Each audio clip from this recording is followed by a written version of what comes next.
বিসমিল্লাহির রহমানির রহিম। ইয়া আইয়ুহান নাবিয়্যুত্তাকিল্লাহা ওয়া লা তুতিইল কাফিরিনা ওয়াল মুনাফিকিনা ইন্নাল্লাহা কানা আলিমান হাকিনা। হে নবী, আপনি আল্লাহকে ভয় করুন এবং কাফের ও মুনাফিকদের আনুগত্য করবেন না। নিশ্চয়ই আল্লাহ সর্বজ্ঞ প্রজ্ঞাময়। ওয়াত্তাবি' মা ইউহা ইলাইকা মির রব্বিকা ইন্নাল্লাহা কানা বিমা তা'মালুনা খবীরা। আপনার প্রতি আপনার প্রতিপালকের পক্ষ থেকে যা প্রত্যাদেশ করা হয় আপনি তা অনুসরণ করুন। নিশ্চয়ই আল্লাহ তোমরা যা করো সে বিষয়ে সম্যক অবগত। ওয়া তাওয়াক্কাল আলাল্লাহি ওয়া কাফা বিল্লাহি ওয়াকিলা। আপনি আল্লাহর উপর ভরসা করুন এবং আল্লাহই কর্মবিধায়ক হিসাবে যথেষ্ট। মা জাআলাল্লাহু লিরাজুলিম মিন তলবাইনি ফি জাওফিহি ওয়া মা জাআলা আজওয়াজাকুমুল্লাঈ তুযাহিরুনা মিনহুন্না উম্মাহাতিকুম ওয়া মা জাআলা আদঈয়াকুম আবনাআকুম যালিকুম কওলুকুম বিআফওয়াহিকুম ওয়াল্লাহু ইয়াকুলুল হাক্কা ওয়া হুয়া ইয়াহদিস সাবিলা।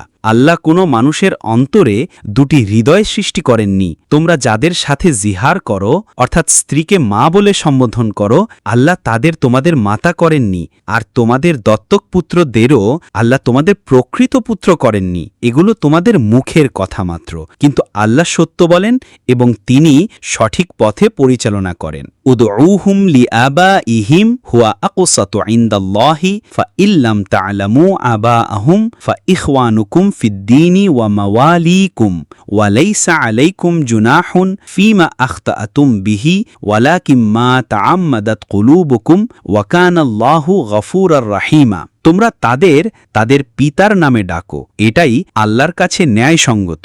যদি তোমরা তাদের পিতা না জানো তবে তারা তোমাদের দ্বীনী ভাই এবং সহযোগী। তোমরা অনিচ্ছাকৃত ভুল করলে তাতে তোমাদের কোনো অপরাধ নেই, কিন্তু যা ইচ্ছাকৃতভাবে করো তার জন্য দায়ী হবে। আল্লাহ ক্ষমাশীল, পরম দয়ালু। সংক্ষিপ্ত তাফসির। আল্লাহ নবীকে নির্দেশ দিচ্ছেন যেন তিনি কাফের ও মুনাফিকদের অনুসরণ না করেন। মুসলমানদের শিক্ষা হল আল্লাহর হুকুম ও কোরআনের নির্দেশই একমাত্র মান্যযোগ্য।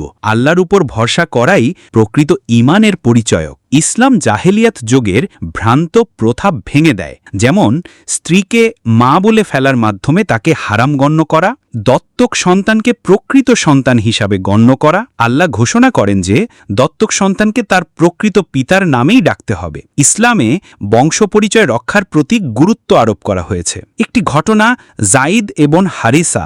যায়েদ রাদিয়াল্লাহু ছিলেন নবী করিম সাল্লাল্লাহু আলাইহি ওয়াসাল্লামের দাস।